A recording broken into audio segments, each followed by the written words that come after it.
म चाहिँ आज यहाँ दाजुको यसरी काम गर्दै गरेको देखेर चाहिँ मलाई भिडियो गर्नु पाउनु चाहिँ म लकी ठाने र तपाईँहरूलाई एकदम गुड मर्निङ जय मसी भन्न चाहन्छु।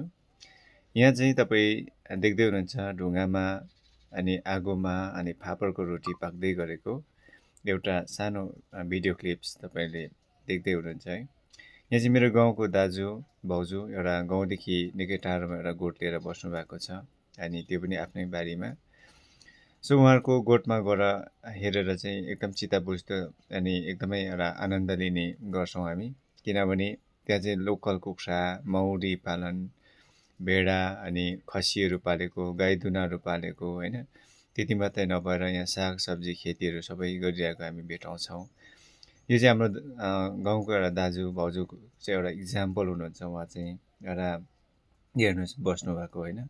उहाँको यो होइन कि उहाँको घर छैन होइन, तर गाउँमा मजाको घर मजाले एउटा आरसिसी बिल्डिङहरू नै छ र पनि गाउँदेखि निकै टाढोमा उहाँहरू यसरी गोठ लिएर बस्नु भएको छ होइन। अनि उहाँको गाउँमा गोठमा गएपछि चाहिँ गाउँको सबै दाजुभाइहरू आनन्द लिने गर्छ, किन उहाँकोमा एउटा ज्ञानको कुराहरू होइन।